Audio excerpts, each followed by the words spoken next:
À 6h17, Europe 1 vous répond, Thomas Soto. Et bien voilà, nous y sommes. À partir de ce soir et jusqu'au 25 mai, Cannes va devenir le centre de la Terre pour tous les amoureux du cinéma. Bonjour Xavier Le Herper. Bonjour Thomas. Vous êtes journaliste au magazine Studio Ciné Live. Alors évidemment, comme on est un peu coq, on a tendance à dire que Cannes, c'est forcément le plus grand de tous les festivals, le rendez-vous annuel le plus important pour le monde du cinéma.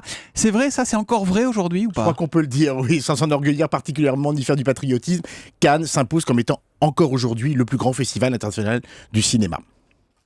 Alors le plus grand, mais il y a aussi Venise et Berlin. Qu'est-ce qu'il a de plus que ces deux-là ? Sa légende ? Alors, il a sa légende, c'est incontestable de toute façon, il a son passé, il a son historique, il a les grandes stars, et puis il a de toute façon depuis le début son côté un peu kinky, rappelez-vous les starlettes qui se dénudaient joliment. Son côté un peu kinky, tu vois, un petit coquin comme ça, un tout petit peu terriblement français. C'était le seul endroit, parce que l'Italie était quand même beaucoup plus prude à la même époque, où les jeunes starlettes montraient effectivement leurs attributs sur le bord de la plage. Il en suffisait pas moins pour créer la légende. Et c'est parti d'où Cannes ? Qu'est-ce qui fait qu'un jour il y a eu un festival ici ? Pourquoi à Cannes ? On a voulu concurrencer Venise historiquement, qui existait depuis 2-3 ans. Qui est antérieur, déjà. d'accord. Oui, qui est antérieur, qui en doit être à 71, 72e édition, si je ne dis pas de bêtises. On voulait un endroit qui soit un peu glamour, on voulait un endroit qui soit un peu ensoleillé. On a eu l'idée de Cannes. Bizarrement, Paris s'est pas du tout imposé. Et c'était une excellente idée parce que c'était quand même un lieu idyllique pour fêter le cinéma. C'est un décor à ciel ouvert. Alors Xavier Le Herper, parmi les fantasmes que suscite ce festival, il y a le jury évidemment. Alors on les met à l'abri, on les entend pas pendant toute la durée du festival. À quoi ressemble leur vie pendant ces 10 jours ? On a du mal à croire que ce soit complètement monacal.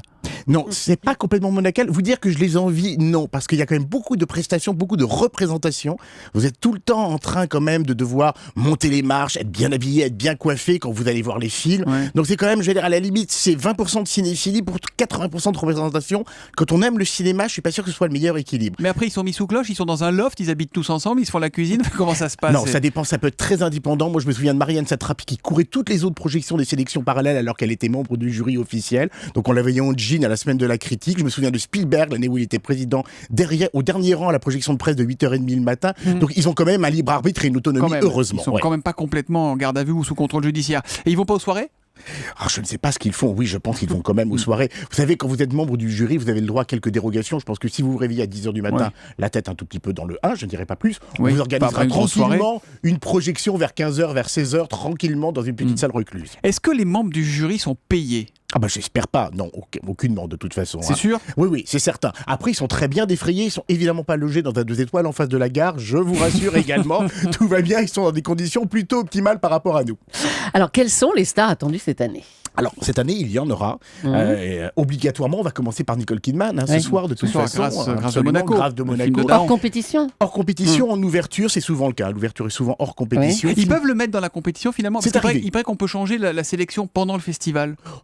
Oui, c'est pas arrivé très très souvent. Je ne pense pas que le film d'Olivier Dahan, de toute façon, qui suscite tellement de polémiques, aille au-delà. Voilà. Mais en plus, c'est une très jolie ouverture à ce niveau-là. Donc Nicole Kidman, première star. Bah oui, et puis il y a Marion Cotillard quand même dans le film des Dardennes. Ça, c'est le grand événement, la star internationale qui va dans un film dit caractérisé par avance d'auteur. Je peux le dire, on l'a vu, elle est extraordinaire et le film est extraordinaire. 3e Palme d'Or potentiel pour les Dardennes, prix d'interprétation en tout cas très bien parti. Et puis il y a Juliette vous mouillez, Binoche ce matin, ouais. qui va finir quand même le festival avec le film d'Olivier Assayas. Il y aura Kirsten Dunst, il y aura plein de stars américaines. Non, ça rassurez-vous, la compétition et la sélection, y compris les films hors compétition, sont faits pour que du beau linge monte les marches. Alors justement, les marches, quand même Cannes, c'est quand même un moment où pendant 10 jours on s'extasie de voir des gens monter un escalier. Oui. On a un tweet de Pascal Le Chevalier. Il demande, c'est peut-être une question piège, il y a combien de marches au Palais des Festivals ? Est-ce qu'il y en a 39 en hommage à Hitchcock au moins, demande-t-il. Son film ce serait 39 marches. très 39 jolie marches, idée. mais oui. Je pense que les architectes ont malheureusement eu d'autres contingences que le nombre de marches en rendant hommage à Hitchcock. Je les monte tous les matins, parce que c'est le même escalier. C'est de l'amour le soir, mais c'est un peu pourri le matin, je vous rassure.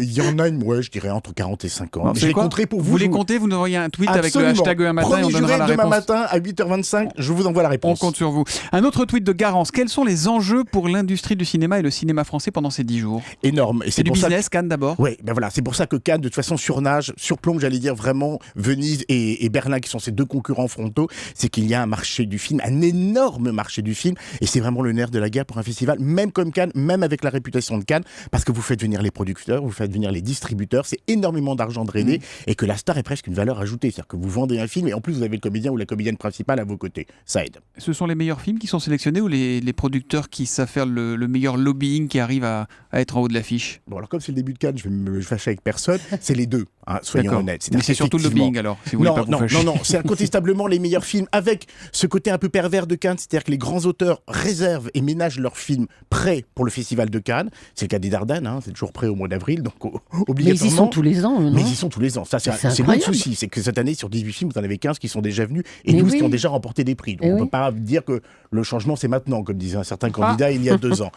Victoire de Rinxin qui travaille avec nous vient de vérifier, il y a 24 marches et 60 mètres de tapis rouge. Vous ferez la double vérification quand même. En fait, je dois être très, très vite, très fatigué pour en voir plus. marches, Quoi. ouais, quand même, parce que vous chargez un Pas peu le soir, beaucoup. alors Mais il y a forcément, vous les trouvez un peu lourds. il y a des Il y en a lobbies, 20 en sortant du parking d'Europe 1, je les Ouais. compte le matin. Oui. Et que 24 à Cannes. Pour ceux qui veulent voir Julie monter les marches d'Europe 1, c'est tous les matins vers 5h. Moi, je suis comme Julie, j'ai un doute. Mais Ouais. Et il y a des lobbies obligatoirement, parce qu'il y a des années où on a quand même, sur les 20 films de compétition, il y en a 10 qui sont sortis par le même distributeur. Ça permet de poser quelques questions. On a un tweet de Samelio encore. Est-ce qu'un passage au festival a une incidence systématique sur le succès d'un film? C'est comme le Goncourt pour les bouquins?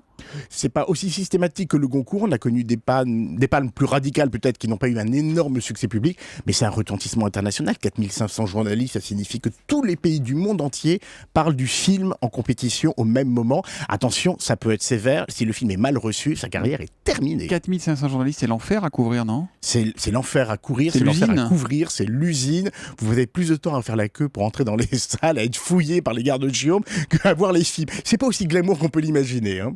Alors, on fantasme beaucoup sur les fêtes de Cannes, bien sûr. Les soirées, c'est vraiment aussi fou que ça, les soirées, les afters à Cannes. Alors il y a 2 cas. Soit vous avez la soirée hyper hype au dernier étage de Carlton et c'est formidable. Soit vous avez la soirée sur la plage avec la flotte et le sable sous les pieds. Et là, je le souhaite à personne. Et ben on a un tweet Ah de bon Julie Jaunet, ça sera le dernier avec le hashtag un matin. Comment puis-je être invité en guest? Alors c'est vraiment réservé aux quelques happy few, comme on dit, ou il y a des moyens de s'incruster dans ces soirées? Il y a toujours moyen de s'incruster. Il faut mieux connaître quand même quelqu'un de très très haut placé. C'est-à-dire oublier le journaliste de base comme moi, par exemple. Déjà pour rentrer, Là, vous il n'y dites arrive ça pour pas avoir donc, 2000 demandes là tout à l'heure. C'est un peu vrai aussi. Bon, mais il y a toujours moyen quand même de se glisser quand même. Oui, il y a toujours Bon. moyen de se glisser, évidemment. Pas mais... facile, hein, quand Non, même. non, non, c'est Non, pas c'est gagné pas par avance, facile. on est d'accord. Merci et courage donc à Julie Jaunet donc, qui espère être invitée sur place. Merci Xavier Je Le lui Herpeur souhaite. d'être venu Merci sur Europe à 1 ce vous. matin. Bon festival. On suivra avec attention votre regard sur ce festival 2014, donc dans le magazine Studio Ciné Live. Bonne journée à vous. Et comptez les marches. Hein. Europe 1, il est 6h24. Thomas Soto.